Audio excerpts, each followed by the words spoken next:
From the national newsroom of the Canadian Press, I'm Brenda Molina-Navidad.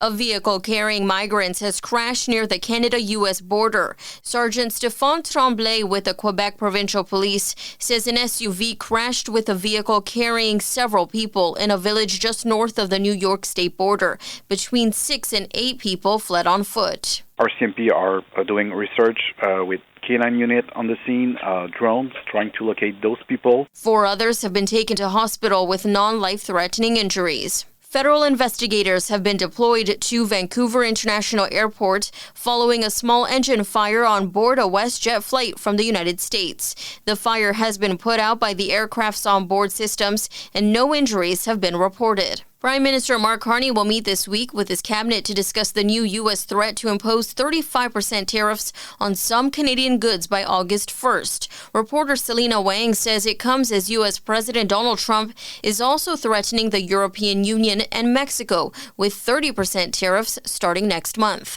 Trump blames Mexico for the flow of fentanyl across the border and the EU for America's trade deficit. Both are slamming Trump's move. Mexico calls this an unfair deal, and the EU warns this is going to harm businesses and consumers on both sides of the Atlantic. What's striking here is that both Mexico and the EU were in active negotiations with the U.S., trying to avoid this very scenario. In southern BC, about 40 firefighters and multiple helicopters are trying to contain an out-of-control wildfire. The BC Wildfire Service says the August Lake wildfire near the town of Princeton is 14 hectares in size. A heat wave is blanketing parts of Ontario. Environment Canada says it feels like 40 degrees with the humidity in some areas. In business this week, Canada's home sales for June will be released on Tuesday, and economists expect the pace of inflation picked up last month as the Bank of Canada looks for signs of tariff impacts on prices. Statistics Canada is set to report inflation data for June on Tuesday.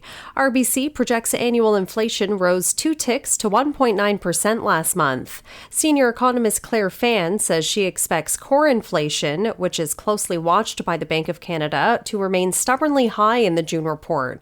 She also says the central bank might be looking more at next week's Business Outlook survey and other alternative sources as it prepares for its next interest rate decision on July 30th. Michelle Zedekian, The Canadian Press. And now in entertainment. I would question myself in the same situation and consider the consequences. People were going to die.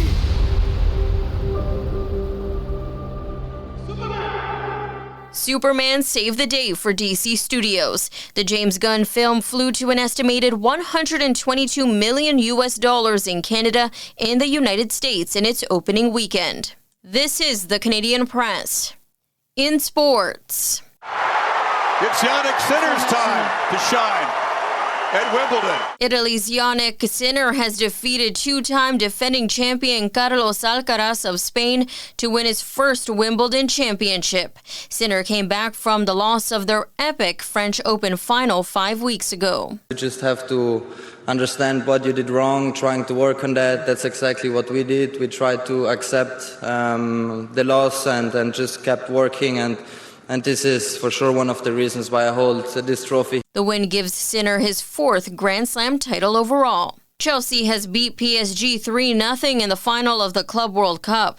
U.S. President Donald Trump was at today's game at MetLife Stadium in New Jersey. In MLB action, the Toronto Blue Jays are taking on the Athletics in California. The BC Lions are in Edmonton tonight to take on the Elks in CFL action. From the Canadian Press, I'm Brenda Molina-Navidad.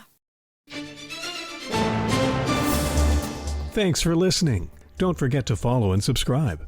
For more of today's top stories, visit thecanadianpressnews.ca.